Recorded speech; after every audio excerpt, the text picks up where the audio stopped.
Good afternoon, good evening, everyone. Thanks for joining in, as always. Back with another UK Esports stream, recapping the news, and oh my god, it's been busy. It has been so busy this past week, and this is it's making me realise, maybe if I'm not going to get funding, if I'm unable to get funding at the moment, maybe I do need to think about forming a bigger or better volunteer team like the guys at UKCSGO are doing right now. And we're going to talk about some of that stuff, some of the news they've broken. Great to see more UK esports stories and news. I know it's Counter-Strike focus, and I tend to do a bit of everything these days. League of Legends has been my forte, but I kind of do a bit of everything. So, 10 viewers. Thanks everyone for tuning in. Now, you have to bear with me because it's been so busy. News is all over the place, and this weekend, as I've tweeted earlier, I've been with my 3 kids this weekend because my wife's been doing some training. So we've had all these events to cover, haven't we? PGL Major, MSI. We've got UK casters in both, UK talent. There's other tournaments going on. University Esports Masters. Is it almost too much? It's been pretty damn overwhelming, but I've managed to cover some of the bigger pieces and so on. So bear with me because I don't have a solid structure. I've been doing as much as I can. I put the tweet out saying I'm going live at 10:30, and then I try to cram everything in, and I don't quite get there, to be honest. So I'm not sure what I'm going to start with, but I've got a lot of stuff, and honestly, I've got stuff in this stream that I don't get the chance to write about, or for example, I wouldn't write about. So say, for example, UKCSGO have covered a story that I wouldn't write about, then I can talk about it on stream. And there's other things as well, like there's some up-and-coming talent that I saw at the University of Chichester Esports Day the other day, this broadcast they did, where I am going to have an article coming in from one of those students. But the stream gives me a chance to talk through things and all of that stuff. So thanks for tuning in. Hope you're all well. Let's jump into it. Yeah, I hope you can hear me okay, by the way, because I had like 10 views and now I've got 4. It's like, yeah, people saw me, oh, it's Dom, it's that annoying guy again, and then cleared off and left. So I'm going to jump straight into it. Let's have a look at some of the news we've got. I hope you can hear me okay. And if you're wondering what that Acer thing is, May 18th, I've teamed up with Acer. They've got like a stream that's going to be taking place next Wednesday, I believe it is. And they'll be having a bunch of hardware announcements basically, so keep your eyes peeled for that. Very PC gamer related. Any of you esports fans, PC gamers out there, which I'm hoping you all are, it should be relevant for you. So that's why I've got that. Oh god, where do I start? Do I start with my site and then go through the tweets? Shall we run through some of the stuff that's gone on my site then? I've just published this just earlier, a few minutes ago. X7, the winners of the NLC League of Legends Spring Split, have got a bunch of changes coming in. Now, these are reported changes, are not 100% confirmed, but I have it on good authority from what I understand that they are coming in. And we have Chasey in the top lane. He's a South Korean top laner. We've got MC, a UK jungler, and Attila, who's a Portuguese bot laner, ADC player. Now, credit first of all to LEC Wulu, or Briuk Siga, I hope I've pronounced that right, who broke this news a few days ago. And I thought, rather than regurgitate this news, because it is, the news is just, it's a headline, it's very few words. Why not go into a bit more detail? So I've spoken to a few people who know these scenes, who know these tournaments that these 3 players have come from pretty well. I spoke to Nymira, who spoke to me about MC and what we can expect there. And he's got very good early aggressive matchups and so on. I won't read it all because we've got loads to cover in the stream, but if you're interested in this, do check it out. I spoke to Chronicler, who does the LCK casting, and also Chasey is most recently from the Challengers League in Korea, which is the one below the LCK, right?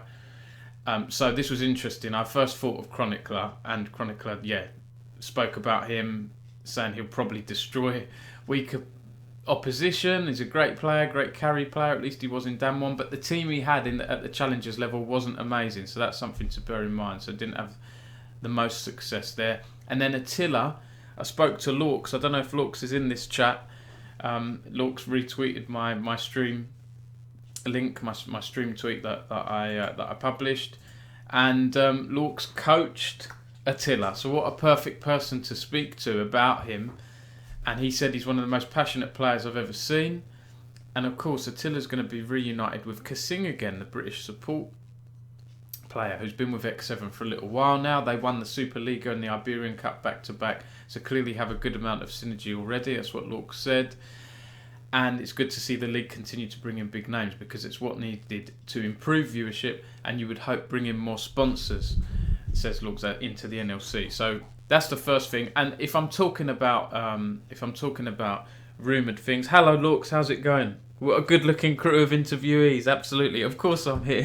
Thank you, Lorks. Yeah, I appreciate that. You know, I had fun putting this together, because we've got all these roster reporters now, haven't we? So how can I do something? How can I add something more?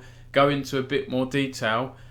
I'm not going to regurgitate what they've done. I'm going to do something a bit more, a bit different. So I like that. We've got a bunch of great roster reporters now in LEC, Wooloo, Gliscor, Megalodontus, all these different roster reporters. There's another one whose name has eluded me now for some reason. Bloop, you know, people like that. And George Geddes in Valorant. Too many of them. Like I said in the past, I don't have time to do roster reporting. I'm more of an editor type person. And but this is ideal for me, doing these kind of pieces. But yes, if we're going to talk about sources and roster reporting, this was just from today, and what a big story this is. Great article, Lork said. I'm good, hope you're not too exhausted from your day. Yeah, thanks, Lorks. Yeah, I am a little bit. It's the whole blooming weekend, to be honest, and it's endless, you know. It's from the minute you wake up, these free human beings running around, asking for this, asking for that, and you just don't get time to do stuff. So I need a team. I might, like I say, call on some more volunteers in the future, we'll see. But what a story this is. So, this is again from LEC, Wooloo, Bruxiga. Sources, Biofrost signed Diamond Prox. I mean, wow, that's a name, that's a blast from the past, isn't it? Here we go. He's competed more than a decade now, mostly known for his time in Moscow 5. Diamond Prox and his team were lifting trophies and winning tournaments regularly back around Season 2, a long, long time ago. So again, not loads of info here. It is... He's joining Bifrost.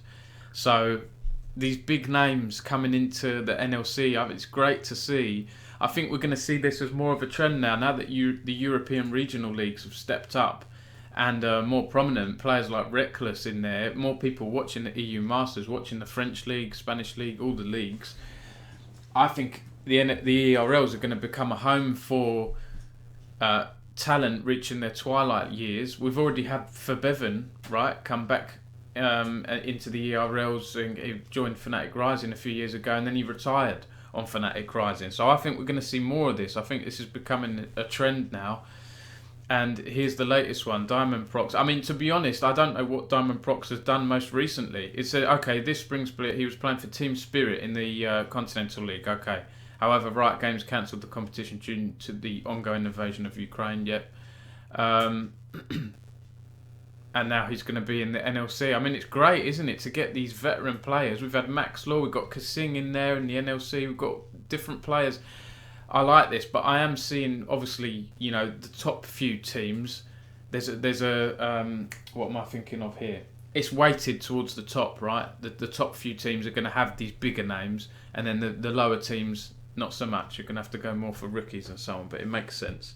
That makes sense, I guess. So yeah, like I say, I'm going to be all over the place with stories today, but let's see how we do. There's a few bits of CSGO news. This was from yesterday or 2 days ago, and I wrote up today. Wolves have moved into Rainbow Six Siege, and they've signed a team that have already qualified for the Charlotte Major that's taking place this week. So literally tomorrow this kicks off, and they're out there in the US preparing. It's an all-French roster, bar one. Rise is a Belgian player, and yeah, I mean, it's good to see. Wolves they're one of the Premier League clubs that have done some good stuff in esports, signed some different teams, not just done the FIFA route or the usual route or even Rocket League. They've done a mix of games, over the years, and now they're in Siege, which I think is a good fit for them. Now, this team were an LFG looking for org roster. They've been picked up. Like I say, they finished third in the European League. They were behind Heroic and Team BDS. And if you're asking about UK talent, they don't have any UK talent on board. I mean, Duck is the esports manager, Michael Moriarty. He used to work for UKCSGO. But he's more the overall esports manager. He won't be doing, obviously, the coaching and so on. They've got coaches. They've got Robs, Lylon and Helby as the sort of coaching team.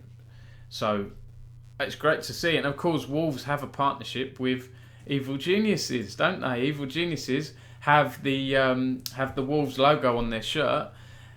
This was announced last year, and they've just won the LCS, haven't they? Evil Geniuses. This was a couple of weeks ago now. Obviously, Evil Geniuses are playing in MSI. They're through to the Rumble stage as well. So yeah, it's good to see a Premier League club involved in esports, doing bigger and better things. I'm looking forward to seeing how they do. In terms of UK talent at the Charlotte Major, we've got Sloth and Grizzly on Heroic and Citizen and Doki on G2. So not a ton this time around. M&M unfortunately didn't make it. They were close. I think they were 6th or so. But ultimately they didn't make it. So that's that. Let's crack on. There's so much to cover here. I'm not going to cover all these stories, actually. I'm not going to cover all of them, just because of time and stuff, and it's late on a Sunday evening. XL Esports doing a thing. Oh God, there's a blooming car alarm going off down my road. This went off at 4 a.m. last night and woke my wife up and my baby. I slept through it, but it woke my wife up and my children. I think it stopped.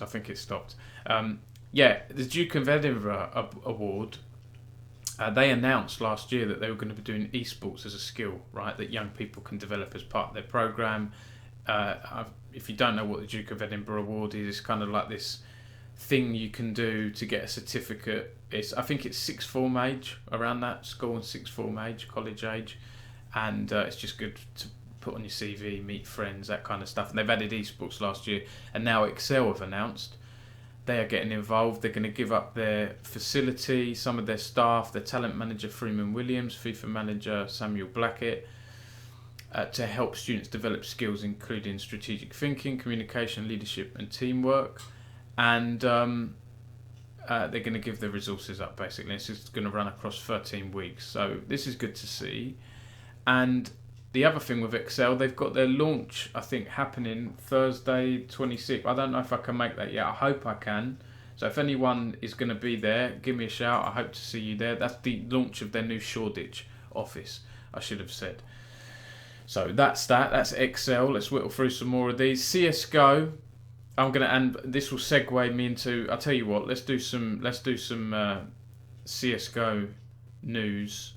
Here we go. This is some. I've done a couple of CSGO articles over the past week. Whitey, UK CSGO coach, most recently with Endpoint, has joined ENTS, a very well-known organisation. They're playing in the. I think they're playing in the major at the moment, in Antwerp, the PGL major. But he's joined their academy, and he's going to be heading that up. I think he's head coach, and he gave me a little bit of info on that, and there was a lot of quotes on the ENTS announcement. Whitey said, "Honestly, I'm still speechless. Dreams really do come true, and I cannot thank ENTS and you all enough for the support and opportunity. I will pour my heart and soul into this project to make it a success." Easy for ENTS. I like that hashtag there. And I like this as well. He said, this memory popped up 3 years ago today of my first pro coaching role practicing versus ENTS. I've no idea why I took this picture. And now the same day, 3 years later, I'm being announced to join in ENTS. Dreams really do come true, never give up. So, that's interesting. Mighty Max on Endpoint, of course. I think he was with Endpoint. Actually, no, I'm not sure if his first coaching role was with Endpoint, but I know he's done a lot with them over the years. I think it was 2019 he moved to Endpoint, but I don't know if I put that in the article. So I'm not 100% on that. So that's CSGO. The other CSGO news, and shout out to James Banks for giving me a bit of a scoop. Or also, actually, Alastair. I don't know if Alastair's in the chat. One of our big supporters at Esports News UK. Feenix McNoob from Feenix, the UK Esports organisation. He added me and showed me this news. Basically, I was just ready to turn my computer off on, I don't know I think it was Tuesday night or Monday night. I was just ready to turn my computer off. I saw this news come through and I thought, well, I'm going to jump on this. And actually, this has done very well for me. This has been my most read article of the week because I jumped on it quickly. So thanks. You are here. Thanks, Alastair. Yeah. Listen, anyone else, please at me if you see news, because I get notifications on my phone when I'm atted, but I can't be scrolling through Twitter 24/7, especially not without a team. So if you say, hey Dom, this news has happened, the worst that can happen is that it's not relevant to Esports News UK or whatever else, and I don't do it. But on this occasion, it's great. And I also messaged James as well, and he was still awake, and he gave me some exclusive comments, so that worked out really well. So James Banks has joined Bad News Eagles, this amazing story in CSGO, who got through to the major. I think they've just been knocked out today, actually, unfortunately. But he's joined in an unpaid role, so I went with that as an angle because I think it's interesting. He wants to help them. You know, he's got a bit of a connection he's built up with them, and he's helping them to find an org for them to find a home. So it's a nice little story. I like James. He's done some nice things. He does things like this. And he told me that one thing I told them was, while they were looking for an org, they should be careful because some orgs will try and take an advantage of them. Now compare these guys to most of the teams at the top. They don't have an analyst, don't have performance coaches or even an org. They just have 5 players and a coach. They're grinding hard and trying to put their best foot forward. So we spoke a little and I said, look, I don't need a job. I'm not looking for anything in return, but let me help you find a good org and get the support you deserve. And I can relate a lot to their passion and the way they are together outside of the game. When I sit and talk with them, we have a lot in common, and blah blah blah. One thing's for sure, I know no matter what, they'll give their all, and I'm sure we'll find a home for them soon. QRG Tibbers, thank you for following the stream. I appreciate it. So yeah, this is a nice little announcement, and actually, like, James wrote a lot here. There was the initial announcement. Here it is. There was the initial announcement here. Then he gave me an exclusive bit.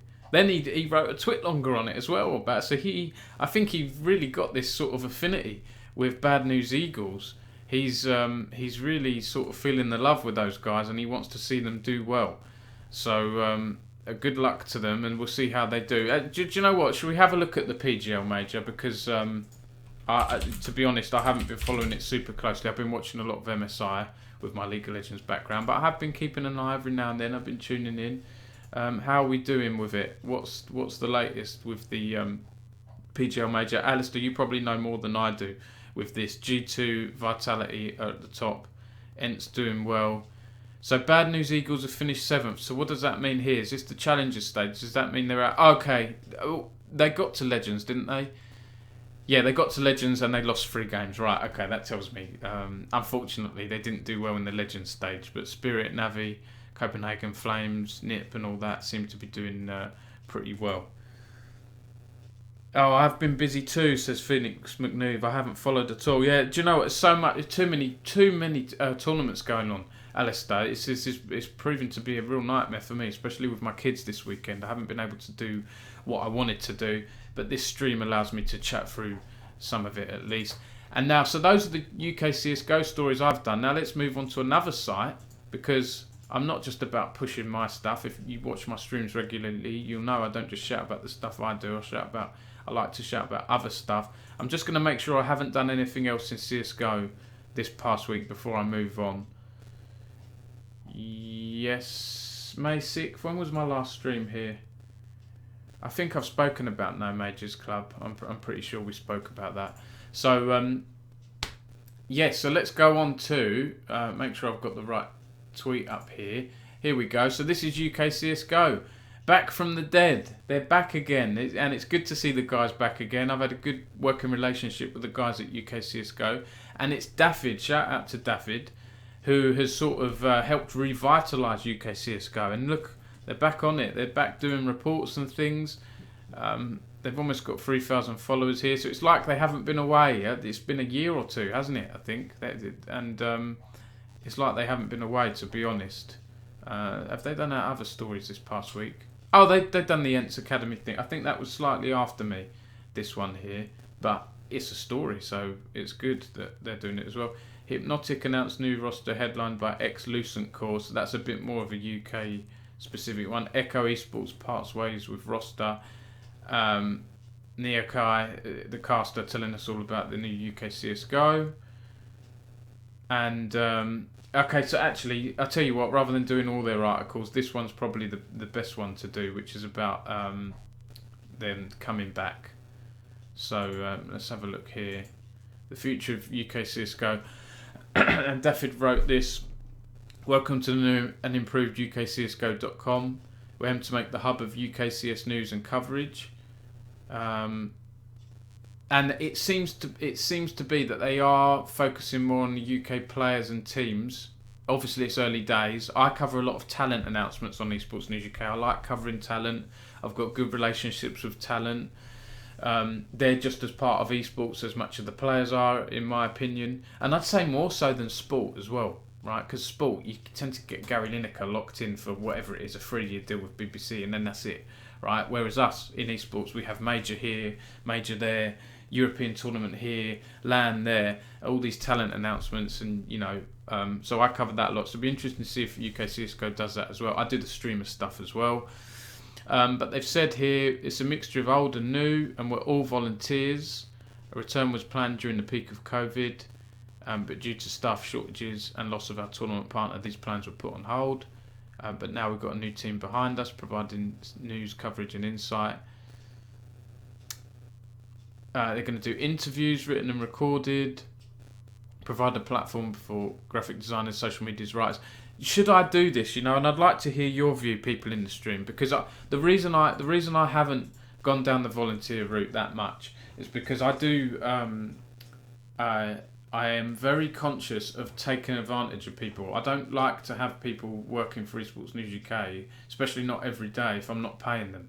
So I'd like to hear your thoughts here. I did have one volunteer at Insomnia last month, and that was great. Jack Bat from the University of Chichester helped me with a few articles, and that did help me a lot.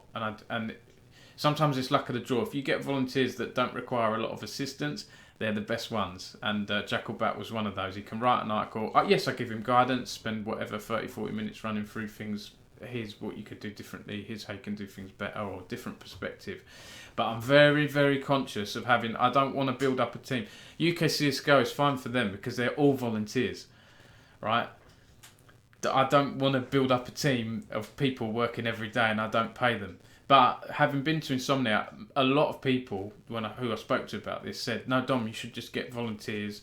As long as you're making it clear and you're not taking advantage and you're not earning 200k a year, which I'm not, spoiler, I'm on slightly less than what I was on with British Esports, which wasn't super duper well paid anyway. So I'm just about scraping by. So I might do that a little bit more. Let's catch up with the chat here. That's that guy Zero Hat. Thanks for tuning in again. Says Astralis missing Legend Stage for the first time ever, pretty sure. Oh, wow. I wasn't aware of that. QRG Tibbers. Question. Reality in intermediate, that division is very busy with a few undefeated taking their first loss last week. What is that intermediate? Can you be more specific there? Am I missing something there? Oh, all ex-Feenix news. iCrazy says, I applied for the social media role at UKCSGO. Good luck, iCrazy. And Feenix McNoob says, it is okay. You have to handhold to start with, though, and that is still work. That's the issue. That's why I scale back with volunteers, but I think I need to find the right ones. Alastair. Stepping stone roles can be worth it for both parties. They can. And, we've had some... Oh God, what's going on with my camera here? Come on. If I go to my site here, I'm very fortunate to have had some really good writers. We've got a few volunteers here. Like, to be honest, look, this is the smallest volunteer team I've had. There are a couple of others that have done some stuff for me that aren't on this page recently. You know, Jake Nordland, there's this sort of industry and joke that I'm a feeder site to Esports Insider, which I pretty much am. All the best writers get picked up there quickly. Craig Robinson has gone on to, I can't remember the name of his sites now, but he does guides writing and stuff. You know, loads of people. John O'Nicholson, Laura Byrne, who's at Swipe Right PR, moved into PR. Loads of people. Jacob Hale's done really well at Dick Zerto, you know, and I'm very lucky. Alex Wright at Gfinity. Like, there's a lot of people that have gone on to do good things. Crane, blast from the past. Crane is at M&M Gaming now. He was at Esports News UK a long, long time ago. So I feel very privileged to have had those. But you're right, Alastair. The best ones do get picked up very, very quickly. And then you have to go back to the drawing board. So I need to think about, you know, even if I get someone who's like a... oh God, I wasn't showing you there, this stream. Even if I get someone who is like a roster reporter, you know, that kind of stuff for the NLC and whatever, ESL UK Prem and stuff like that, could be very, very good. You know, an interviewer. Megalodontus has historically done interviews for me, not so much recently. So maybe I need to get, you know, another interviewer to help and stuff like that. There we go. Laura at Swipe Right, John O, Jacob Howe at Dick Zerto, all these people here. Crane from M&M Gaming and done coaching and stuff. So, yes. Crazy says, I already promote UKCS on my platform, UK Esports. Shout out, Mega. If you need any CSGO help, I'll be down. Yeah, I mean, and you're good with socials, aren't you? So, yeah, I hope the stuff we do, the CS stuff we do as well, Crazy, you find interesting.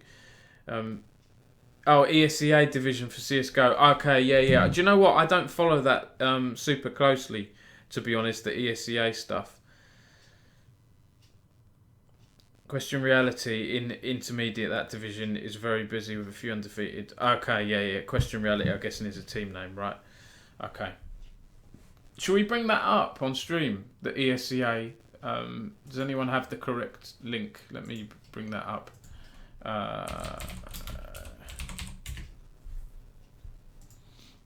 Is this it here?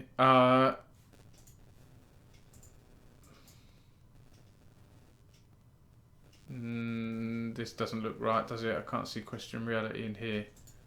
Is this not up to date, this one? Hang on, intermediate, there we go. Oh God, there's a lot of teams in here, isn't there? I don't know if I'm looking in the right place, to be honest. 171. Yeah, this can't be right. Surely it can't be right, unless I'm looking at the wrong thing. Let me go back. There must be a Liquipedia page. Are we in season 40?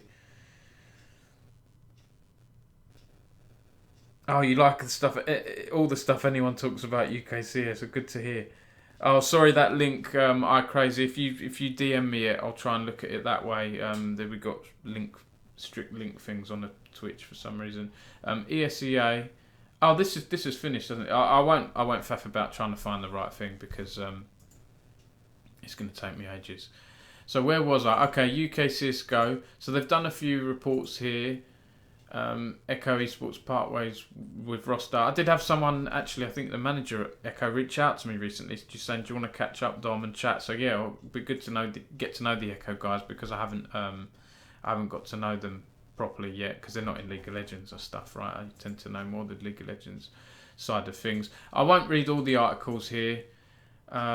They're looking, so UKCSGO are looking for a bunch of people here, volunteers, and I had a good chat with Duffy as well, and it sounds like they're doing good things. Jamie G, this is a story that they've just published today. Jamie G is going to sign for the OG Academy, apparently. This is a report. They've chosen the British ALPA to join their academy squad. Now, if we look at the tweets here, I had fun looking at the tweets here. Let me go to... this is the right one. Let's have a look here. Oh, season 41, okay. I spoke with Duffy about having UKCSGO back on the scene, as we needed them back for a while. Jamie G is a very good player. Yeah, we do need him back. I missed it. I missed them, to be honest. I used to bump into them at events and all that stuff and catch up, and it wasn't quite the same without them. And to be honest, the arrival of the other site, UKCSGO, has probably given them a bit of a kick up the backside. These guys emerged, right, a few weeks ago. And look, they're starting to do similar stories. So we'll see what happens. But that will be tricky if they start doing the same stories. I've always, if someone comes on the scene and starts doing things that are very similar to me, or they're doing it quicker than me or better than me, I quickly pivot and focus on ways to bring value to readers, right? Like the thing I did earlier with the X7 lot, right? LEC Wooloo is just breaking the news. Oh, X are going to sign these players. Well, who are the players? What are their backgrounds like? How are they going to do in the NLC? Let's talk to some casters, some coaches, do something new and fresh. So, yeah, where was I here? Jamie G, it looks like he's signing. Again, I don't follow the scene super closely enough to know every player. I'm a bit more League of Legends focused, but I do follow the Smooyers and the Thomases of the world and that kind of thing. Oh yeah, that's what I was going to do. So basically they've said after trials, Jamie G will be the ALPA. Sources tell us it's been verbally confirmed. And I was going to say, is he young? Because I haven't really heard of him that much. He's 19 years old, ex-Echo star. And they've achieved third place at Insomnia, second at Epic Land 35, and ended as the 175th HLTV ranked team.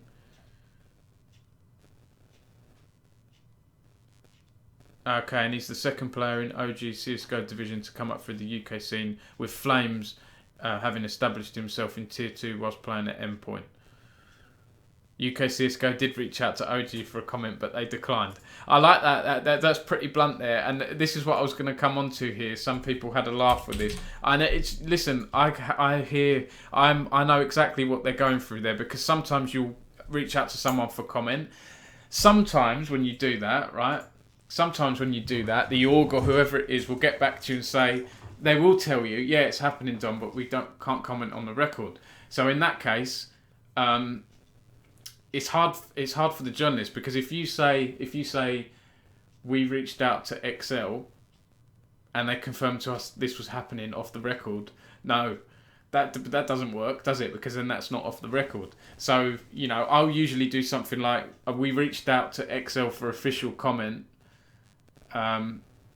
We haven't received on the record comment, and I think readers can read between the lines there and see that Dom's put they haven't received on the record comment. Maybe they've received off the record comment, so it's likely that this X, Y, and Z is happening. Other times they will get back to you, which is good. Other times they won't even blooming respond. If I messaged, I don't know, Sergio Aguero's organisation that were doing all right in Valorant, I have no links with that organisation. There's no UK link there. If I message them out of the blue, unless it's an article they really want or something, I might not get a response. So then I can just do, we reached out to blah blah for comment, and we'll update this article when we hear back. But anyway, who wants to hear about me talking about boring journalism stuff? Let's go into these tweets, because I actually like the engagement on this. This is really good engagement. I don't always get great engagement on Esports News UK, to be honest, and that's where I need a social media person, because I'm a bit of a boomer. Oh, he's an ex-Feenix player. Wow, the guys went from Feenix to Echo. So you're responsible for this then, Alastair, for finding some talent. Where was Jamie before Feenix? That's what I'm curious to hear. Gems, Boomer, how's it going? Mark, great to see you tuning in. I haven't seen seen your face in a while. I haven't, but I haven't seen your username in a while. How do I say that? That is a boomer, isn't it? I'm showing that I'm a boomer there. I haven't seen your username on the stream chat in a while. Hello, bud. How are you doing? It's good to see you in the chat again. We're just chatting through UK CSGO stuff. I don't know how long you've joined this stream for. Oh, they were at once on Obtained Esports. I've never heard of Obtained Esports. Crazy, I have to say. But yeah, I liked all this engagement here. And this has made me laugh here from Fraser. He's quoted, UK CSGO did reach out to OG for a comment, but they declined. Actually, I probably can't play that because TOC, right? Sorry, TOS. I shouldn't be playing music that's licensed and all this stuff. Let's go, Jamie G. There is our crazy there. Fate has put here, source, dude, trust me. I do trust Duffy because Duffy does have some good experience and everything. Why is he not appearing when I type in Duffy there? It's Duffy 0 something, isn't it? It's not appearing for me for some reason. 1 second.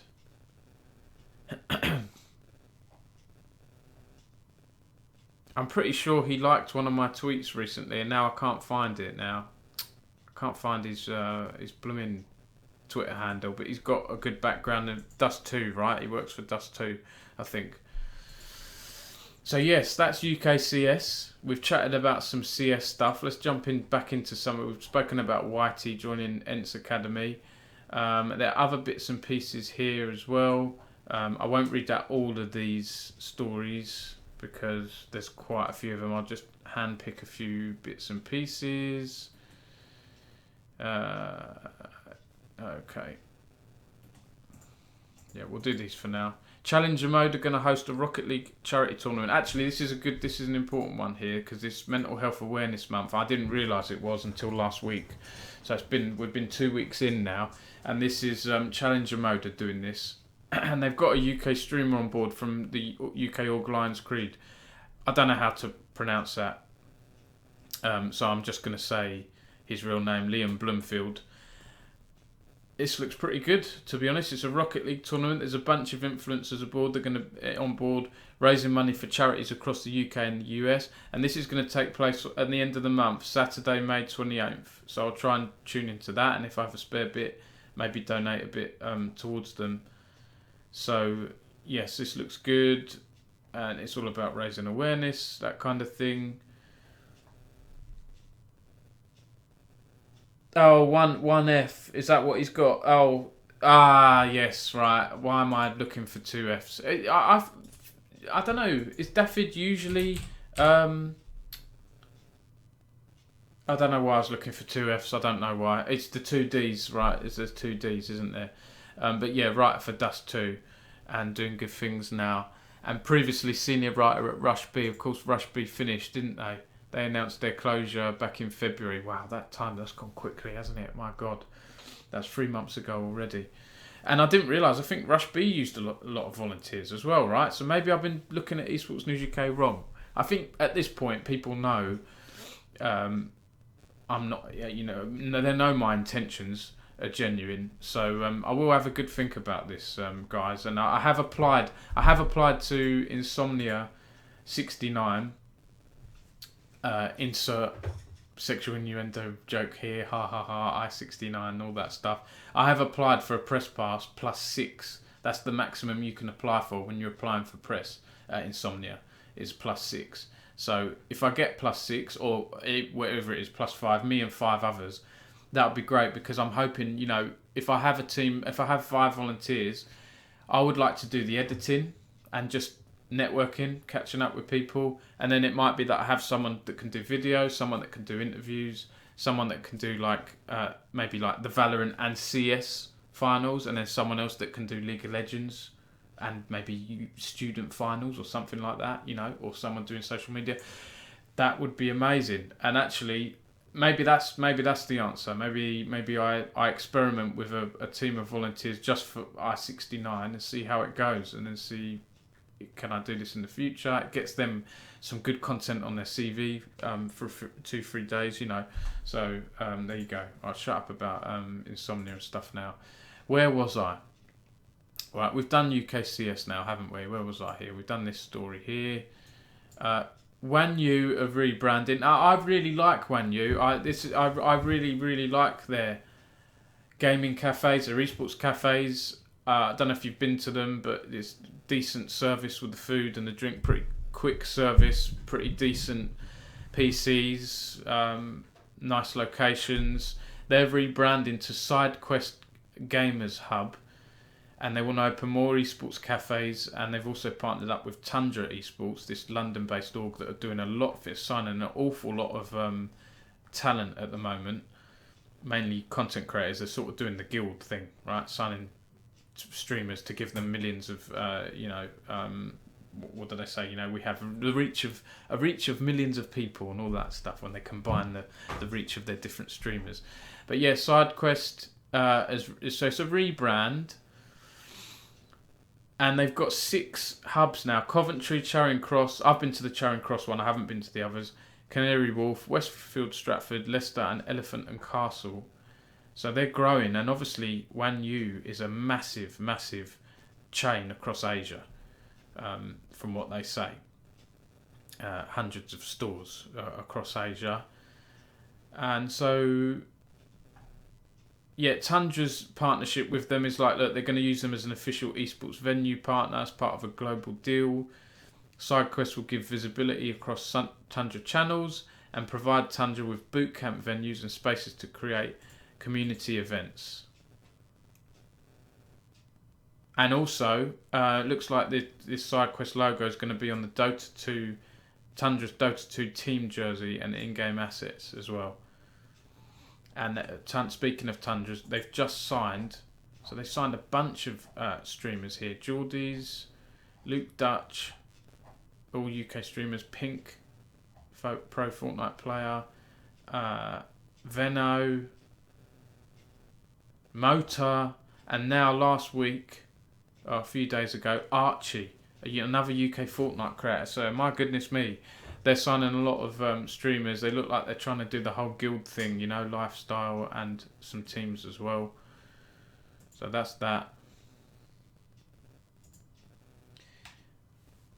Alastair says, off the record, I might be working with them for CSGO. But that's not off the record, is it, Alastair? Because you're talking on a public stream. Allegedly. Okay, allegedly.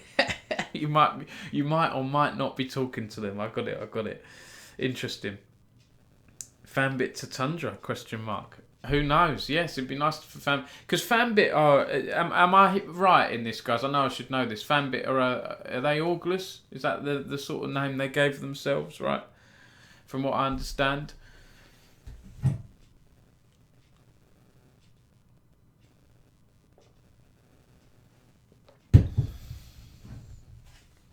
Yeah, okay. Sorry for the stream delay there. I took a chug. I wanted to make sure before I moved on. I haven't heard, but I haven't spoken to them in a while. Okay. Another UK org that are doing the sort of guild esports model, right? They've got investor money, signing players, doing bits and pieces. Semper Esports or Semper Fortis. They've signed 3 players and they've let one go. And... again, off the record comments and things like that, I was surprised. I'll just say that I was surprised when I reached out to one of these players. I'm not sure, in my professional opinion, I'm not sure this announcement. It must have gone out at the right time if they've sent it out, but I don't know. You sometimes hear of people when they find out through a news story that something's happening, right? That can sometimes happen. That's all I'm going to say. So, they've signed a FIFA player who won the E-Premier League with Norwich has joined them. Jack Goal Poacher Wignall signed a 1-year deal. He's 17, so that's a young talent. And he's replaced Jazz Singh, a very experienced UK FIFA player whose contract has been terminated. Ian UK reached out to Jazz for further context, but didn't receive on the record comment at the time of publication. So, and they've also made some FGC signings here as well. Asura from London is on a 1-month trial. There's 2 FGC players have signed on a 1-month trial. Asura, who's going to be a content creator and commentator across Smash Brothers and other games. And it says here, upon completion, an option to extend his contract by 11 months will be activated. That's interesting, isn't it? It's like a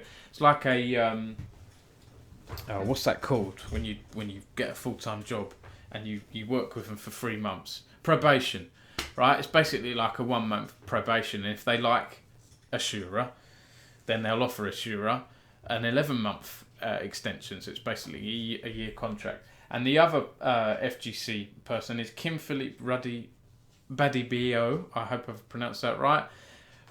Also from London, and that's Kim Philippe will be a content creator across Tekken and other fighting games, and they has the same option to extend the contract by 11 months. So I haven't seen other UK orgs doing that kind of thing before. 1 month probation trial with the option to extend by 11 months after that. But I found that hey, this was news. And with Semper Fortis as well, like Guild, they tend to announce a lot of their news for financial reports, right, and financial updates and so on. Fanbit are like second best UK team. Yes, absolutely. Well, you say that, crazy, but I would put Endpoint top and Into the Breach up there as well, right? Would you not say they're third best? Or do you think I'm wrong there? Connie, how's it going? We're going to come on to Connie next, actually. You reminded me. I mean, I'm clueless when it comes to CS. You call Endpoint aren't UK anymore. Okay, well, yeah, you could say that. But they keep winning the what do you call it, don't they? They keep winning the ESL Prems. More EU team. Okay, yep. Connie hosted a CS LAN, but still on the merry-go-round. Well, we're going to come on to Connie now. Now, it's a shame we don't have the article from Eddie Lemon yet. So Eddie Lemon is another student from the University of Chichester who actually, do you know what? Let's bring this up here. Let's bring up Eddie, because Eddie's been doing some good articles. I'm going to give him a shout out because he could be a future content creator / journalist. Here we go. Founder of And They Say articles, interviews and news about esports. So here's a good example of what Eddie's done. I don't know why I missed this. I should have retweeted this. This is an interview he did with Ducklin, an up and coming EU caster. And actually, we've had Ducklin appear on some of these streams before. So I don't know if Ducklin's in the stream tonight. But yeah, a nice interview piece. Well structured. It's a recording as well, and some good quotes and bits, transcribed interview. It's like a Q&A type thing. I've got to be honest, Eddie, I struggle to read blocks of text that are in italics. It was a thing, when I was a student, I don't know why I assumed quotes were all italics, but they don't have to be. So yeah, Eddie, shout out to Eddie, like really good up and coming content creator, and he's written a write-up on this Chichester Uni Day that happened. Let's bring up one of my tweets. I was there all day on Tuesday. I felt really privileged to be invited by R2K, one of those early UK pro gamers, not CSGO. What am I talking about? Quake and all that stuff. Here we go. Some industry folk that came to see my students do their thing. And do you know what? It was great to meet Khan as well. Matt from Player One Events, experienced insomnia. Esports manager. What's his actual title? Productions, is it? Esports guy at Insomnia, esports manager or whatever else. So it was nice to meet Matt. And it was just a really cool day. Really nice facilities. Mitsuko was there from .x Talent. And there's me chatting to Eddie there. And me filming Connie, who we can talk about Connie. He was the host at this esports day. They did their own CS broadcast. So you guys in the chat, Crazy and Alastair and any others that like CS in the chat, go and check out. There's a link. I think it's on Connie's Twitter here. Now this is a show reel. I'll bring up the show reel, but there's a link here. I'll tell you what. I'll play this show reel. And I'll find you the link off stream. I'll play a little bit of the show reel. And the reason being, when I saw Connie, I just thought, you know what, this guy reminds me of someone. He reminds me of James Banks. So I put out a tweet saying, I think I found the next James Banks. And I did a little tweet here. And James Banks actually commented saying the future is Connie. So I really liked that. That was pretty cool. There's some more pictures from the day here. Rams, of course, and Brandon Smith, well-known FIFA caster, one of the best actually. It does a guest lecturing, does lecturing there at Uni of Chichester as well. And there's some of the talent there behind me. So shout out to some of the casters as well. I'll come on to them. And there's Connie and Aaron, I think it is. Aaron, yes. Who I interviewed a few years ago, actually, when I did a tour of the Chichester Uni grounds. Where am I here? Let's play... I'll tell you what, actually. 1 second. You might not know... Yeah, I know, I'm awful with the... yeah, I should just tweet out the link, shouldn't I? Duckling's a great guy. Oh, Kay Prioska, how's it going? Well, I gave him his first ever cast when he was 15. Wow, yeah, he's so young, isn't he? Yeah, I do everything, mate. Right, we'll come on to that.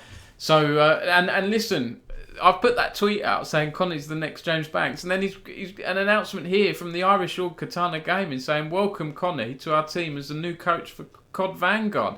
So as I understand it, Connie, and you can explain in the chat if you want, you're more of a COD background, right? From hosting CS to playing COD at Newcastle United Stadium. Yeah, so is this going to be... we'll come on to the CPPL thing or whatever it is, the APPL, I can't remember what it's called now, the Sheffield LAN thing, we'll come on to in a minute. There's a link somewhere, isn't there, Connie? Where's the link? I can tell people to go to if they want to watch the full thing. Was it called the Champions Cup or something?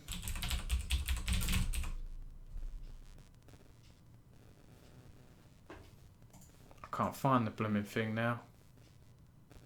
I'll check Twitter DMs. Right, hang on a second.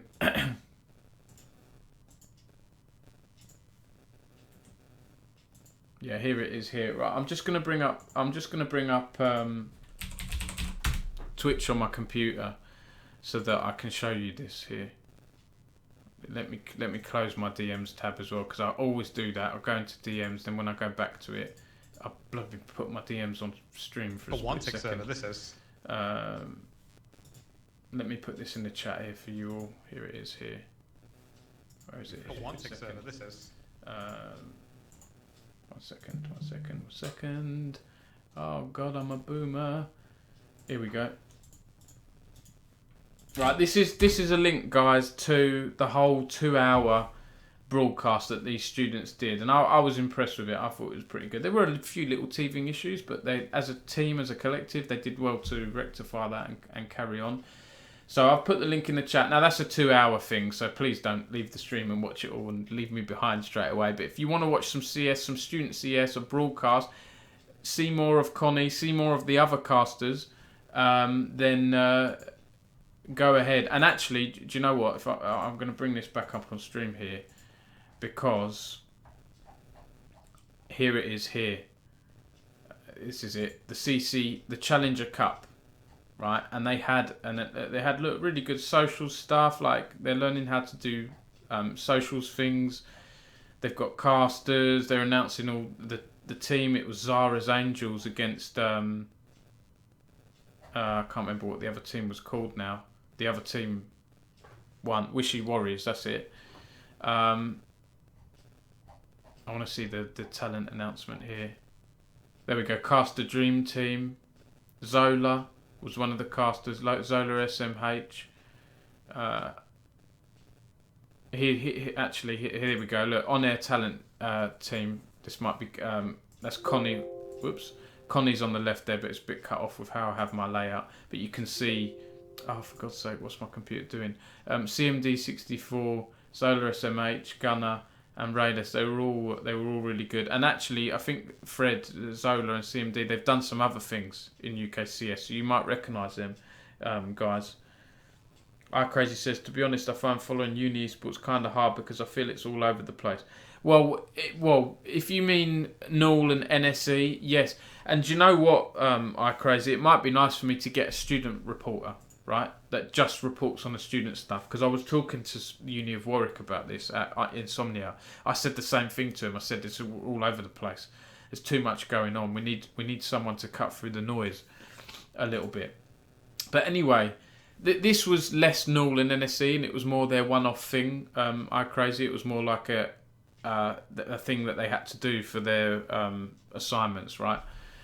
I'll just play a bit of Connie's show reel here because this is 5 minutes. So I'll play it for a little bit, or maybe like a minute or two, just so you can get a flavour of him and how you might see how I felt he was like James Banks. Thank you, and I'm joined alongside Jakob in Kello over here now. Jakob, of course you're a Valorant player, and coming into this as a different title, but they're going to come the same feel, you know. I just kind of want to ask you, how does it feel transitioning from a game like Valorant onto CSGO? I mean, the basics are always the same, you know, it's an FPS, and there's really that much to say. It's an FPS, still a good game. But of course, you're very experienced, very talented. I kind of also want to guess as well what you think of the other team, you know, with Zara, Bliss, Crank, you know. Again, these are guys that come to play against all year at the uni. But what do you think of them, you know, as competitors? I mean, they definitely have some talented, very talented players that we have to watch out for, but we are confident in our abilities as well. How confident? What's your prediction? From what we've seen in our practice games, I think there's going to be a straight 2-0. You heard it right there. Aaron, back to you on the desk, and let's continue on. But we're going to throw it off to Connie, who I believe has the entire team on the floor. Connie, how did you find the day went? Well, not just the entire team, Aaron, but both teams here on the stage right now to collect their prizes. But the day went pretty well, I'd say. You know, I think everyone did their part and put off a great performance. Even in moments of chaos and hecticness, we really pulled through together and created something special. But I think there's 3 players to highlight here that really performed today, and that's going to be, of course, Inkello, and that's going to be Han, and that, of course, is going to be Cranked. Where's Cranked? Where's Cranked? Oh, he's there. 3 of which across both teams performed, put up numbers, made impactful plays, and, you know, just made it a special event. So yeah, I'll end it there. Sorry, I don't know why my YouTube was set on blooming 360p there. I don't know what's going on with that. So yeah, shout out to Uni of Chichester, Connie. Good luck with your stuff, with your career and everything. It's you know, it's exciting to see. It gives me hope for the future. You know, future esports talent.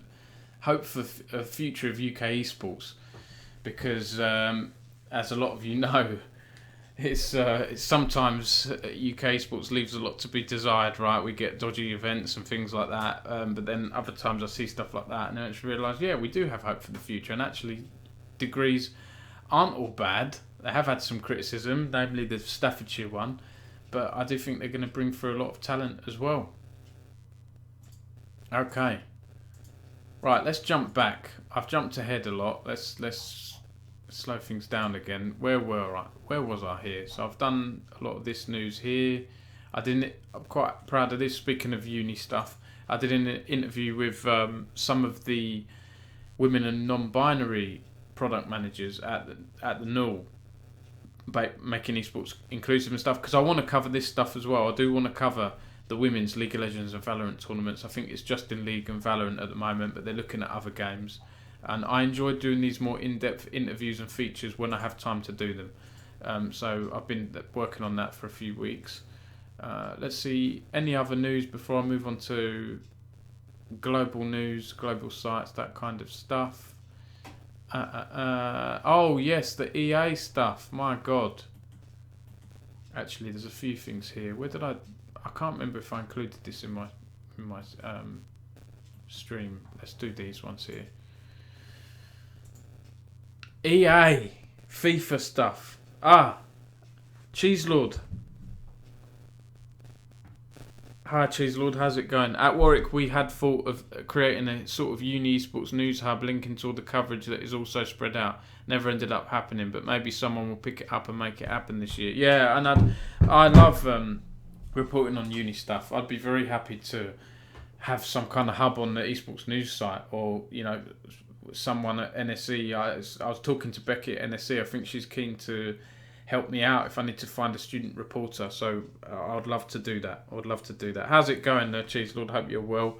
But the EA stuff, the FIFA stuff, I have to talk about this. I was on Red Eye stream the other week. I wasn't on it. I was watching Red Eye stream the other week, but I was talking to him and he was talking to me through his stream about this EA FIFA stuff, because FIFA are getting greedy. They want more money from EA. That's what it boils down to, as I understand. There's a lot of people have reported on, and they're getting funny with it now, and they're coming up with these ludicrous comments. I couldn't believe this weird thing. I thought I have to do something on this. I haven't done an opinion piece in a while, so I did an opinion piece here. Why EA Sports FC? Because that's what FIFA's going to be called now.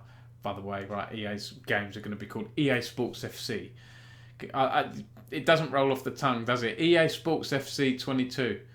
EA Sports FC. What do you want for Christmas, Jimmy? I'll have EA Sports FC 23, please.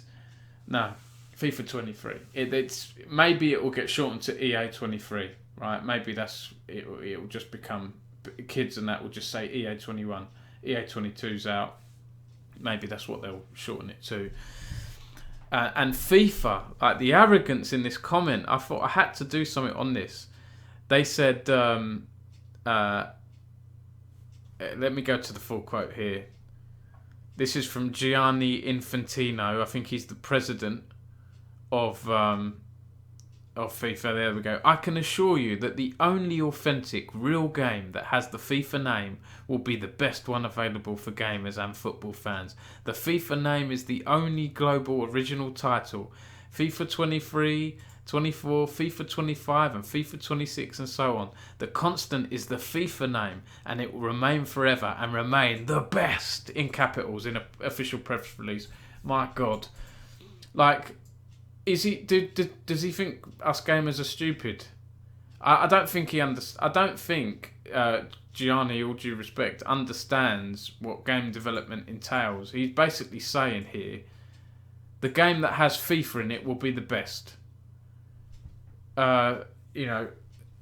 Just disregarding gameplay and everything else. If it's got the name FIFA in it, then it will be the best because he says so. I couldn't believe this quote, really. I could believe it. It shows FIFA's arrogance. And hey, I think EA are a little bit arrogant too. But I also think, I basically wrote in my opinion piece here, I weighed up what both had said. EA have said they don't have the FIFA name, but they still have the license for over 19,000 players, 700 teams, 100 stadiums and 30 leagues, including partnerships with the Premier League, La Liga, Serie A, blah, blah, blah. They're still going to have all those licenses. It just won't be called FIFA. The last game, by the way, will be this year's game, FIFA 23. Yeah. And then from there, it's going to be EA Sports FC. It's probably a good last game to get, actually, because it's going to have the World Cup stuff in it as well. I'm pretty sure it does. And yeah, but basically I've said here, I think it could be good for FIFA Esports because from what I understand, speaking to several people closely involved in FIFA Esports and so on, work at events and things, FIFA are, I think, a little bit difficult to work with because they put tight restrictions on things. I'll give you an example here. Big sponsors of FIFA like Coca-Cola have probably sunk tens or hundreds of millions of pounds into FIFA over the years, sponsoring the World Cup and all that. Maybe McDonald's and other people like that as well. They've been a bit finicky with esports sponsors in the past, right? With esports teams saying, "Oh no, that esports team can't have that sponsor because it will upset one of our sponsors, right? Like Coca-Cola or something like that." Not really understanding the absolute importance of sponsors at esports level. Those sponsors are vital, right, to keep those orgs running and being funded. So removing that nonsense will allow EA to have a bit more freedom. I think it will allow the teams to be a bit more sustainable. I think the prize pools might be a bit better. The prize pools in FIFA were crap years ago. They were absolutely awful. The E-Premier League didn't even have a prize pool. I wrote a few articles and opinion pieces saying this is ridiculous that it doesn't have a prize pool. And then it slowly went up and up, right? And now whatever it is, 100 grand, or I can't remember what the E-Premier League is. It's something like that, 100 or 200 grand. And now, you look at Apex Legends, the other EA stuff that they do. I really liked that recent Apex Legends thing, which was won by a UK sub-player, by the way. $1 million, really well produced, polished. I think EA have learnt a lot in esports over the years, and I think if they take that model that they're doing with Apex and F1 and apply it to FIFA, I think FIFA could go up in the world. of esports. I think it could move from a C or B tier esport to slightly higher. It has the potential, especially if EA make a game that they want to make, 100% freedom without having to report into FIFA or whatever else, do the stuff with the FIFA license. They could make a game that's better built for esports and less of a ping pong, a sort of pinball match. When I look at FIFA esports, it's like a blooming pinball game. Pass. I find it a bit dull to watch. Maybe that will change in the future. iCrazy says Football Manager's the best football game. Do you know what, iCrazy? I've never fully got into Football Manager because I know if I get into Football Manager, I won't stop. Right? I have a bit of an addictive personality. If there's a game I like, that's it. I'm absorbed. And Football Manager has a potential to suck me in. And with my lifestyle, with my kids and that, and Esports News UK, I can't afford to play Football Manager for a few weeks or months or whatever. I'm sure it is a very good game, but I can't. I've dabbled in it a little bit in the past, and I've spent 3 hours before the first match just tinkering around, looking at different players on the market and that. No, I can't play that game. I think it'd be worse for me than World of Warcraft, to be honest with you. Connie said, "Hey Dom, a little more on the ACCL Sheffield event. This is the successor after that." Oh, can you DM me that, please, Connie, and I'll look at it. ALGS is doing it right. I'll have a look at that. Connie, sorry, I knew there was something I was going to talk about. I'm going to talk about that when you happily. Okay, let me know when you have, and then I'll go in and we'll bring that up. Other stuff here. This is a weird one. Have you heard of this before? Master Fans. This is a tournament for esports fans to compete against each other. I quite like the concept of this. This is a charity tournament. The funds are going to go to the Ukraine crisis. And EXO Esports, I've got my UK angle there. EXO Esports fans are going to be competing against Astralis fans, Vitality fans, KC fans, Mad Lions fans, other fans. 19 fan teams in this tournament. Fnatic TQ, Les Blue Wall from Carmine Corp, Mad Fidgets from Misfits, Mad Raw from Mad Lions, all these different ones. SK Ultras from SK Gaming, XS Esports from XL Esports. This is a League of Legends tournament, and there we go. All the funds are going to go to Médecins Sans Frontières. I don't know how to pronounce that. Doctors Without Borders. This is taking place. Oh God, this took place. I don't know who won. Shall we have a look at who won here? Here we go. Well, if we have a look here, I'm sure. See, this is what I say about too many events. I know it's not the biggest event in the world, but nice concept, and they had retweets. Oh, there we go. Mad Fidgets won from. Is that Misfits? I'm pretty sure that's Misfits, isn't it? Mad Fidgets. I think. Oh. Yeah, Misfits. Misfits fans won the tournament. I don't know how well XL did, and they've raised €781 to Doctors Without Borders. So I thought they probably could have raised a bit more there, especially they had like XL and other teams, I think, retweeting them. I would have liked to have seen them to have raised a bit more, really. Who did they play in the finals? In front of the Nexus turret, throws himself into turn that down a little but bit. It's not going to be enough. Ace for Matt Fidget.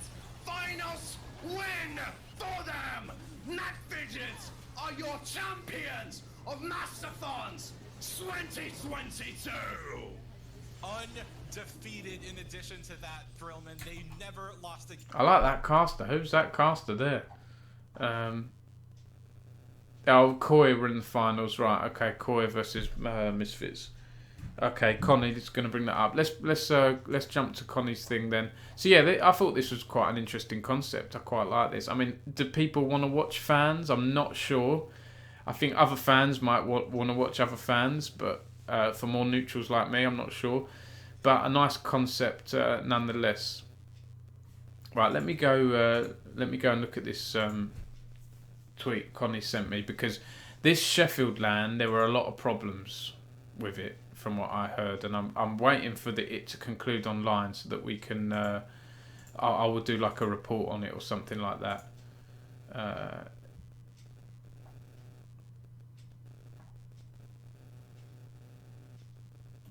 Right, let me bring this up.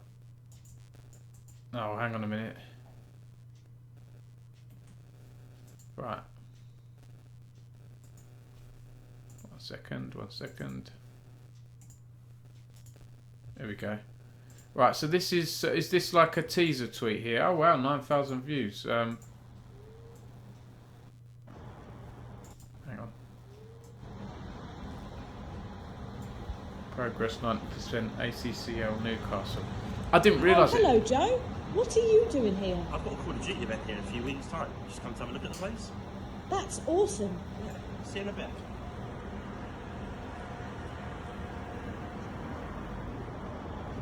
Newcastle United Stadium, Codlan. Now for the exciting part. We need a sponsor that is willing to put up the prize pool.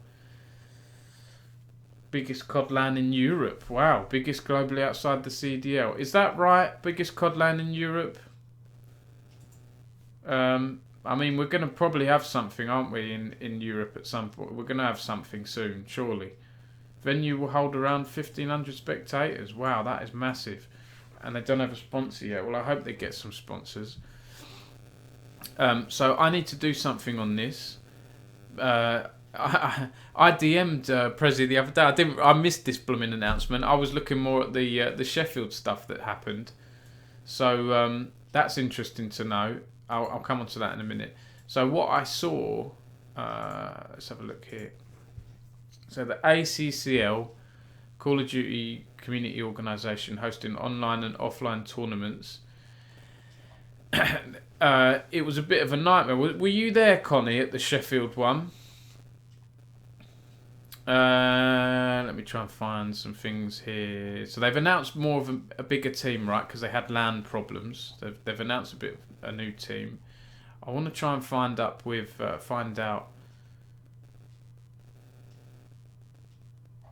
So Prezi was saying stuff like letting a community down that have unknowingly helped me get through the toughest of times has got to be the most painful feeling I've ever felt. I pushed everything I had to the absolute limit and it wasn't enough. Maybe change is needed, time to reflect. I'm trying to see, he done update videos. Here we go. Announced with the updates a little bit later than... I won't go into all the videos actually because he's done quite a few of them, and for the full context you probably need, you need to watch them all and all that stuff. But we'll listen to Connie because Connie knows, and I've spoken to a few people as well. Connie said basically the venue got IP banned because of multiple login attempts on the PC. So we managed to get 4 out of 57 series done in one day and did 48 on the Sunday. Wow, that is mad, isn't it? I mean, the IP ban... I mean, that's where you need a link, isn't it? That's where you need a link with Activision at that point. Because if you had a link with Activision, that would get lifted straight away. So really, I don't know what CPPL's involvement with Activision has been, but if you're claiming to have the biggest COD LAN in the UK, you should be reaching out to Activision. I mean, they've probably gone through their community application, right? Running a community tournament. But if they would have had a direct contact, that could have got lifted, surely. Could have been lifted straight away. That's where direct publisher relationships can be really handy. And if they're doing something at Newcastle Football Club and they don't have a direct relationship with Activision, that they're not, in my opinion, they should have it, because they don't want that to happen again at Newcastle Stadium with loads of spectators. Connie says we got kicked out at 3 a.m. Monday morning because the cafe couldn't stay open, so it moved to online. I do believe they do have it. Don't quote me on that. Well, yeah, I don't know what's happened there, because if they had an Activision contact, surely that contact would have been able to remove any IP things from a location, surely. Or they could have handed them player names or lobbies, specific lobbies, and they could have lifted those restrictions. That's a shame that it didn't happen, but having it in a small venue is one thing. Having it at Newcastle Stadium with potentially over 1,000 paying guests is another thing entirely. And if there is a muck up next time, wow, they're really going to feel the heat with all those people, and they'll probably have to issue refunds and everything. But hopefully that won't happen. UK Esports, good luck to them, sincerely. I hope it does well. So I will wait until Do you know what? Actually, now that the Newcastle thing's announced, I'm going to make a note actually in my news list. I might do something on the Newcastle thing, following Sheffield. I don't want to say blunders, but disaster. I don't want to say disaster either, but problems, right? I'll probably do something like that.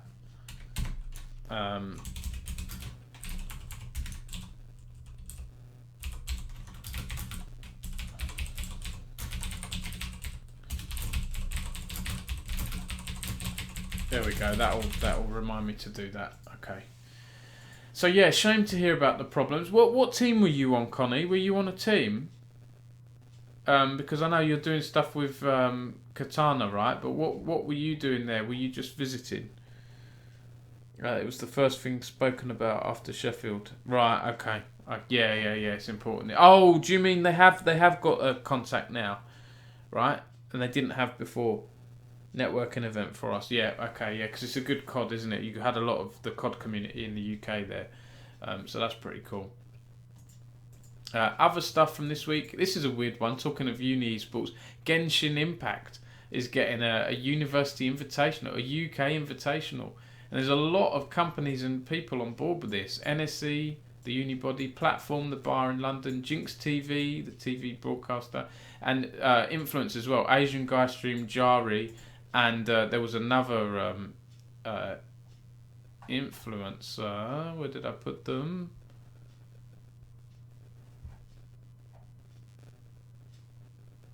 There we go, Maple TV. That was the other one.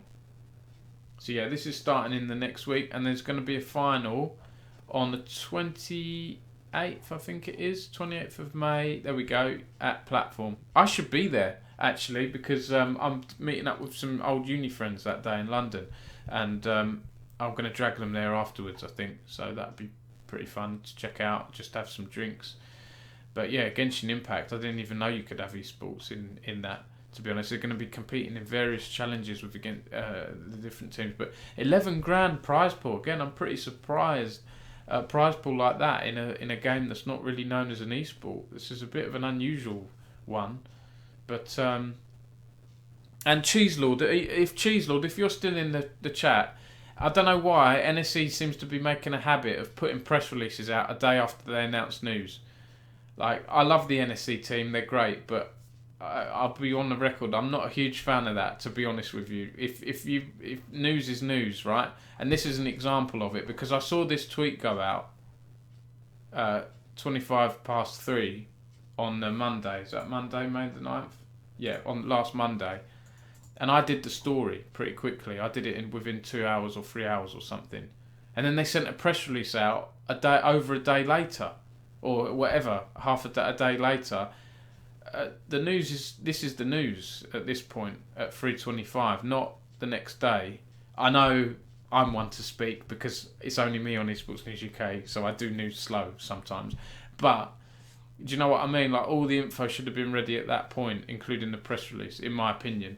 I'm not criticising them. I'm just saying, like, you get other companies doing this as well. Sometimes press is a bit of an afterthought, and I get it. Sometimes they have their strategy. We'll do a social blast here and then we'll send a press release out. But I will say, us journalists like it when you send the press release out at the same time your social blast goes out. It helps us do our job. Helps us cover your stuff as well better as well. Cheeselord said, this is very much a head-first dive. I think the BUEC tweet was delayed because the final results were so close. Yeah, I understand that one. Yeah, that's why I didn't bring that one up. But yeah, I agree. It was annoying for us as well. Yeah, it happens, doesn't it? It does happen. I understood the BUEC one, we're going to check final things, blah, blah, blah. But this, for me, there was no excuses, because this link here that I went on had so much information in it. I've read through it all, and I've done my own press release style news article, but this could have been done with whoever's put all this information together, it could have just been rehashed into a press release very easily. So yeah. And speaking of events and lands in the UK, the Rocket League Major, some of the tickets, the floor seatings was already sold out after a day. Again, this is something that I was a bit unlucky with this story. I could have got the jump on it, and I messaged my PR contact, an external agency that handles Rocket League, because I had on the previous article I did about the major coming to London. Where did I do it here? There we go. I had a bunch of people tweeting me and commenting on me, because this must have been high on Google, because I had a bunch of people tweeting me and also leaving comments in the thing. When can we expect tickets to be released? When will the tickets be released? Do you know when the tickets are going to be released? Can I Scrub, do you know when the release tickets are? And I had someone that morning, the day before, message me. So I messaged, because I had all these people, I messaged the Rocket League press officer. And I said, hey, I'm getting all these comments. Do you know when the tickets are going on sale? I'd like to do a follow-up. And they didn't. And then the next I knew, I blooming missed it by a day, because I was out doing family things on the Sunday when they announced it. And I blooming missed the tweet. And then I did it on Monday, and the press person got back to me. Oh, yeah, we've got this. It's like, yeah, thanks. I saw it happen over a day ago or whatever. Anyway, bit of Boomer Dom moaning about journalist stuff. It happens. But anyway, yeah, the tickets are on sale. And should we have a look? Should we see how they're doing? Because I'm tempted here. I'm tempted to see lower bowl reserved seats, tickets not available now, and floor reserved seats, ticket not available. So upper bowl, it looks like they're still available here. These.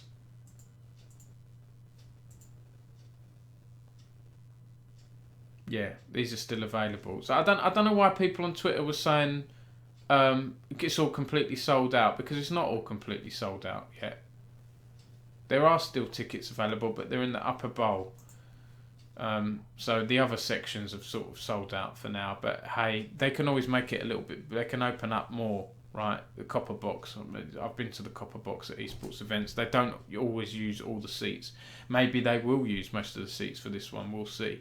But yeah. Anyway, hopefully we'll have a press pass anyway. So I'm looking forward to that one.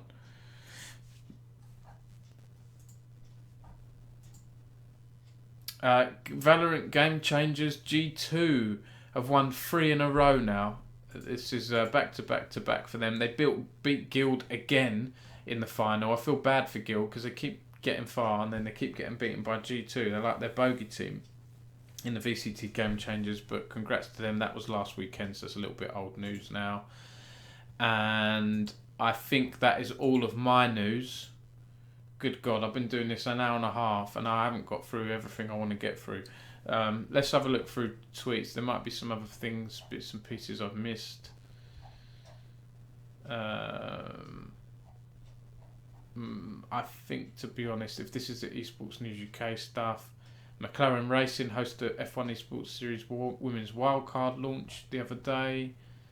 T1 and Faker have signed a sponsorship deal with an agency that have offices in London. It's not super sort of UK related, but it's Faker and there's a little UK link there that I've done. No, I think, to be honest, that's most of this. Oh yes, there was this as well. Rix lost in the final of the Wild Rift European Championship, I want to say, something like that, EMEA Championship. But they still received €45,000 for second place. But they lost to Team Queso again. It was a repeat of another tournament where they lost in the finals. They've been doing so well before the finals, but then they lost in the finals. So that was last weekend, and we're all caught up then. Let's have a look at some of my stuff on my Twitter here. Yes. So I want to see here. I haven't even had the chance to do this. Let's do it on stream. I want to see how DMU Esports did. Cheeselord, you might know if you're still in the chat. Do you know the results of all the University Esports Masters? Because I want to see how these guys did. I think they were in the finals today. University Esports Masters LOL competition. Excuse me.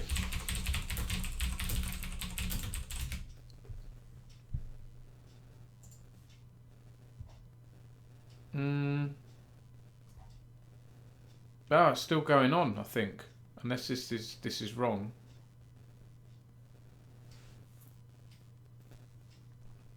Oh no, it looks like they've been knocked out. It looks like they were knocked out. I thought they got further than this. Last chance qualifier, is this right? This doesn't look right to me. Doesn't say when the games were. Cheese Lord, help me. No clue.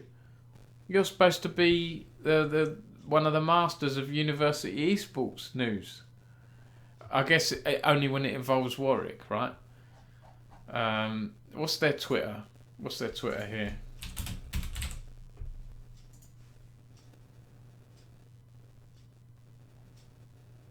Okay, last chance qualifier. Yeah, it looks like they were knocked out then. It looks like they were knocked out. They haven't tweeted since, so they're probably a bit disappointed. Oh, that's a shame, isn't it? So it looks like there's no other UK, because they said here we're the last chance, and then there was one. DMU will go in tomorrow's last chance qualifiers. The last UK team left in UE Masters LOL competition, and they're out. That's annoying. Oh, that is a shame. Yeah, it does look like they're knocked out. Yeah, they've lost back. Oh, that's a shame. Excuse me. I'm gonna have to go soon, guys. I think because I'm blooming knackered. The kids. I've just been shattered this weekend looking after the kids. Oh yes, this stuff. I've got other stories here. Oh God. The MSI stuff. Right, 1 second. 1 second. There we go.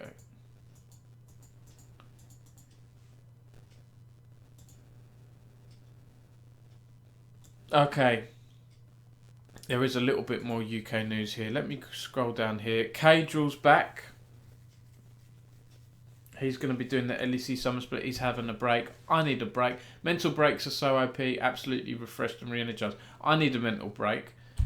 But I can't blooming take 2-3 weeks off work because I need someone to do the news. Which costs money. So, I can do it.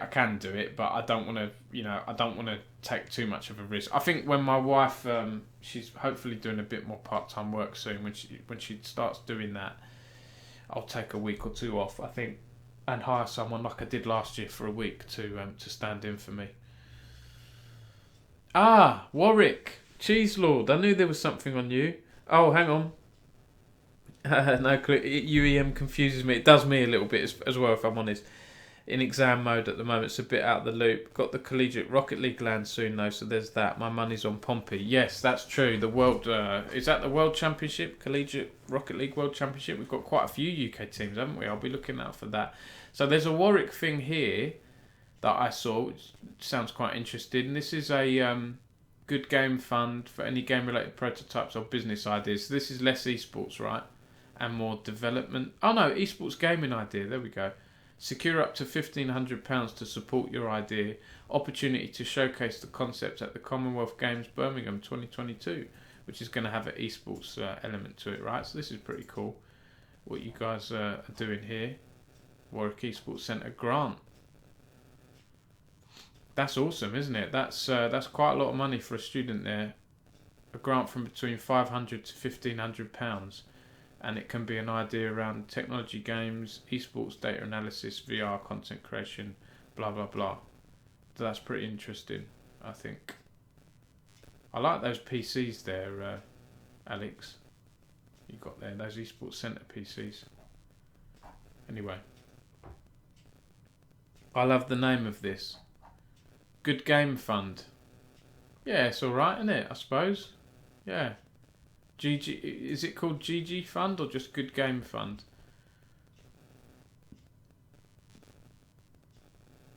Yeah, it's good to see you guys doing stuff like that. It's good to see. Other UK news, 10 Star. This is the next generation of rising stars. So is this their academy? I think this is their academy team. Alright, I don't follow Valorant super duper closely. Yeah, it looks like it's their academy team they've announced, and they've done a little trailer here.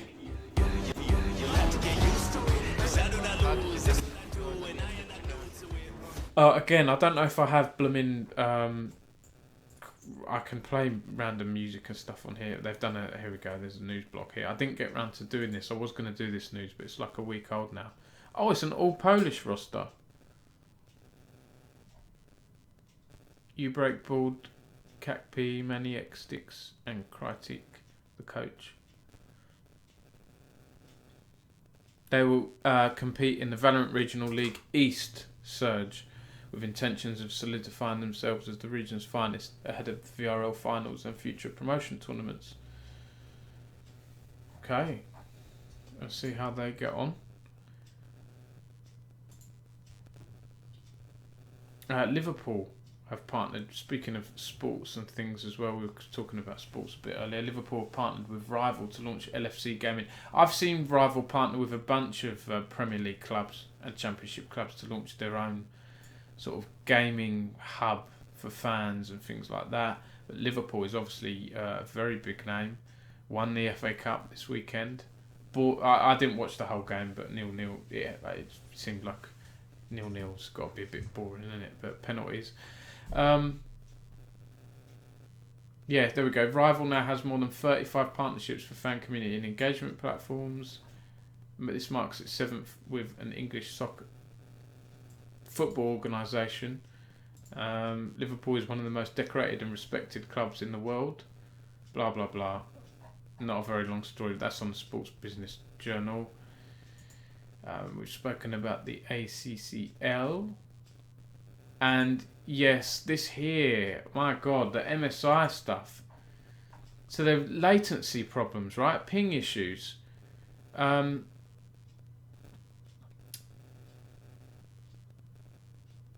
This was around RNG, right? I didn't follow this super closely. A lot of the global journalists covered this stuff. I'm, me, more UK focused.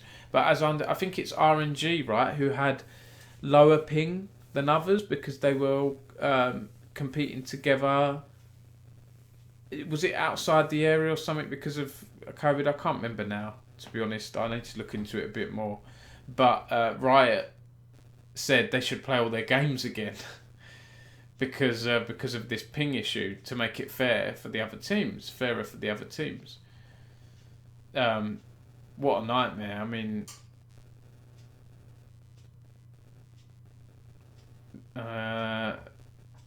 let's have a look here. We discovered, Riot said, there was a discrepancy in the latency being reported in game logs for all matches versus what was being experienced in the Busan venue in South Korea. To address this, we are making a configuration change starting with today's competition in order to reduce the overall latency to the intended level. Additionally, because this issue specifically affected teams playing from Busan, the matches involving RNG were held with an unintended disparity in latency between competing teams. We determined it was in the best interest of competitive integrity to replay all 3 of these matches. We'll apologise to players, teams and fans and blah blah blah. Why didn't Riot catch this sooner? Riot performed extensive testing prior to the tournament and our tooling and playtesting showed there wasn't material variance in ping. However, after receiving more detailed player feedback, we designed and implemented custom debugging methods that identified our latency tool wasn't calculating and displaying the correct ping value for players at the venue. That's really bad, isn't it? Can you imagine if this is like a...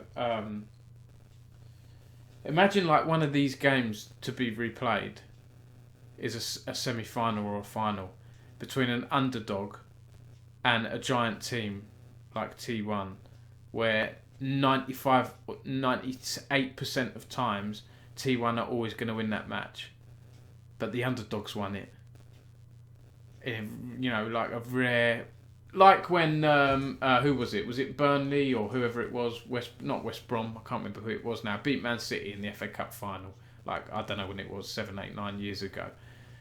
Unlikely, if the 2 teams play each other again, for that team to win. Right, City will likely win. Imagine if you had to redo that again, right, when making the underdog play. It's crazy. It's absolutely crazy. And then you start thinking, have they really done it just because it was the group stage, right? And the games, maybe you could argue, don't matter as much as if it was a final, blah, blah, blah. Like, it's really bad. Really bad. I know that they've tried to correct it. But yeah, for it to happen in the first place is pretty bad. There is a bug which will result in incorrect reported ping. Players in Busan will have a reported ping that is approximately 13 ms lower than actual ping. So RNG players will see 37 and Busan players will see 24, but the actual latency will be equivalent. Right. My viewers have dropped off a little bit. I'm going to see if there's other global news that I've had. Let me bring up my other list here. I've done a lot of this stuff, to be honest. Let's have a look here. Yeah, I think I've done most that's in my news here. Let's have a look at this other sheet that I have here. 1 second, because there might be a few other bits and pieces in here that I've missed, and I like to talk through everything I can.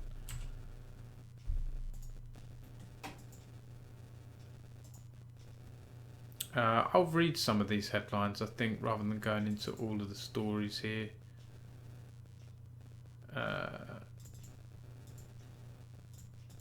8 teams have qualified for the inaugural all-women CSGO ESL Impact Global Finals at DreamHack Dallas. That's June 3rd to 5th. Sizzle GG raises $5 million in seed round. Don't actually know who Sizzle GG are. Who are Sizzle GG? Let me have a look here.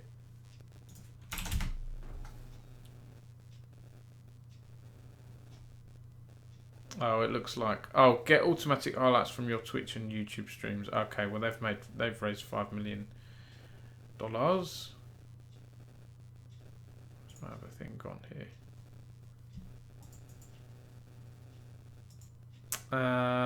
League of Legends developer suing Mobile Legends for copyright. This was a pretty crazy one. Let's have a look here. This is on Eurogamer. League of Legends developer suing Mobile Legends for copyright. They've done this a few times, haven't they? There's been a few companies that have ripped off League of Legends, Mobile Legends logos. I mean, look at that. That's pretty crazy, isn't it? Look, League of Legends updated their logo whenever it was 3 years ago. And Mobile Legends, the copy, has updated their logo to look even more similar. Wow.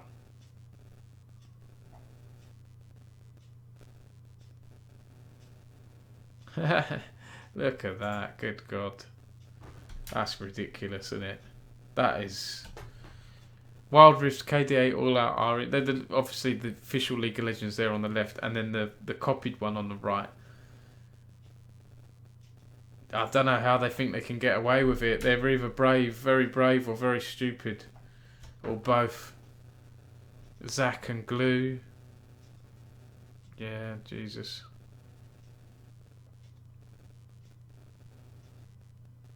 Moonton are going to be hit hard, I think. They're going to be hit hard by that lawsuit. Okay, any other last few ones here? Global Esports Tour. Have you guys heard of that? I've not heard of this Global Esports Tour before. Global Esports Tour 2022 season heads around the world with $1 million plus prize pool. Okay, this is the Global Esports Federation. Counter-Strike, Dubai World Trade Center from 9th to 11th of June. $250,000 prize pool.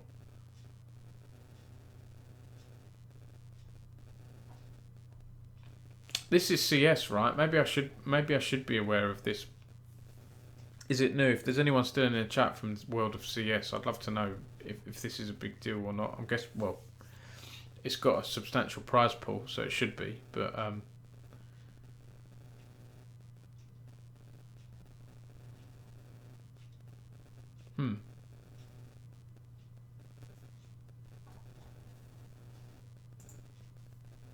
And then a few other headlines that I've seen. The smoke exploit, the CS stuff we've had. I forgot to mention this when we were talking about CS stuff earlier. Major teams reach agreement not to use smoke cancel bug.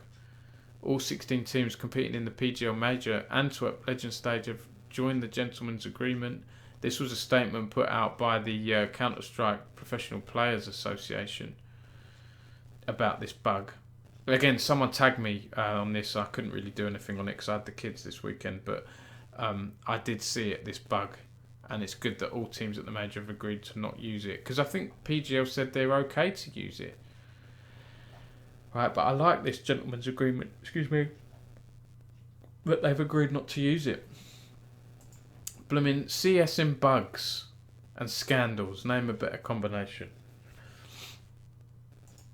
And I think that's it. I think that is it. Bayes Esports, the central hub of the esports data industry based in Berlin, has announced the closing of a financing round of €6 million. And Krafton, the PUBG lot, have reported record revenue of $405 million for the first quarter of 2022.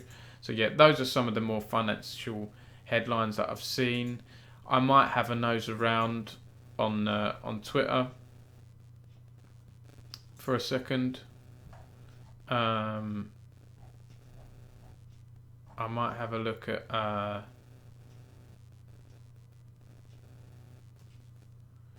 oh look, and talking of the smoke bug at Counter-Strike, I've literally, this was just 2 hours ago, not even 2 hours ago, we fixed a recently reported smoke bug. You know the one. I like whoever does the CS socials. I think it's quite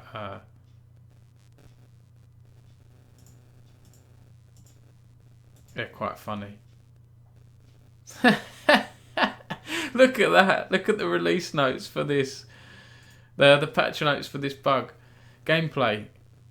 15th of May. Fixed a recently reported smoke bug. That's it. Nothing more needed to be added there. I like it. And it's been fixed. Interesting. That was quick, said Team Coalesce. Cody Cast, very nice. Thank you, Mr. Valve. That was fast. Well, at least they've moved on from the drama then. They've fixed the drama.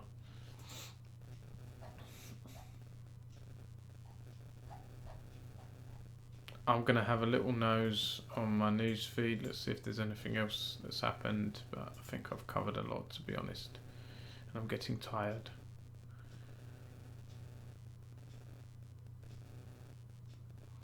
Ali A has joined the Fortnite Icon series. Is this when the streamer gets a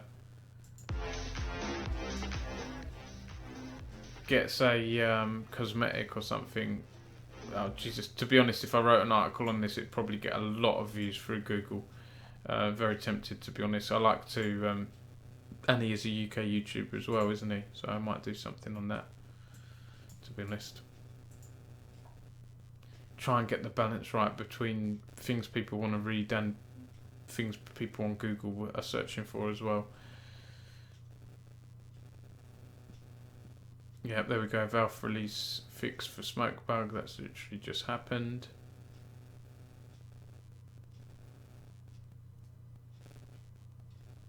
There we go. Look, Dixert has already done the Allier thing. Yeah, to be honest, if all those sites are doing it, then I probably won't bother because there'll be too many other sites with the same content on Google.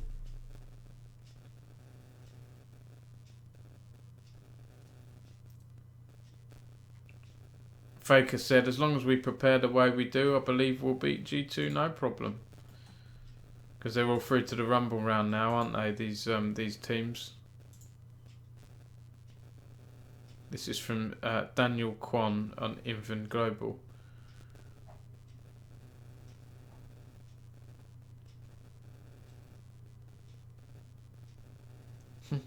Congrats on the 6-0. How does it feel to be doing this interview with me? Hello, nice to see you.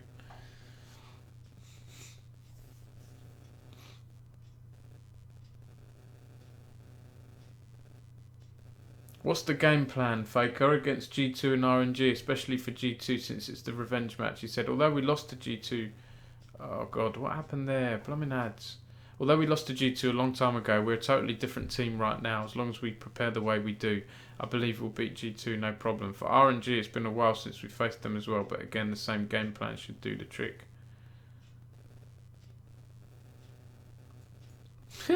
What is this interview? Lastly, it was really cool when you said I never left for the MSI promo. Can you do it for the interview once again? I never left. Thank you for the interview. Please do it on the Rumble stages. Surely they must have a video of this interview. Why? Otherwise, why would they ask that in a text interview?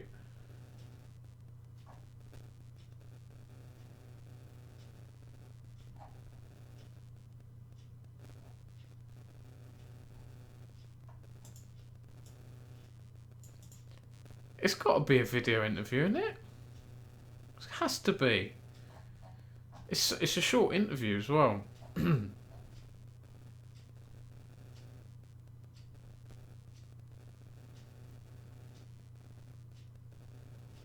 I like that. I might tweet something out on that. I like that. What else is there here? Yes, we've spoken about the ping issue at MSI.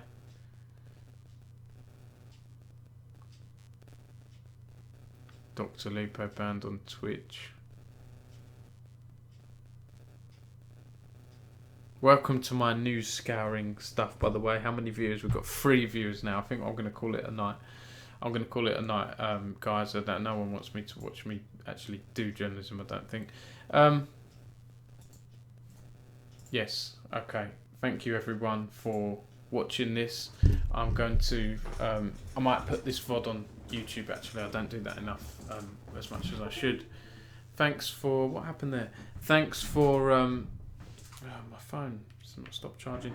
Thank you for tuning in. I appreciate your support. I like doing these news streams. I will keep trying to do them. I'm struggling to keep up with the news and everything at the moment, but doing my best as always. And thank you for your support. And I will see you next time. Have a good night.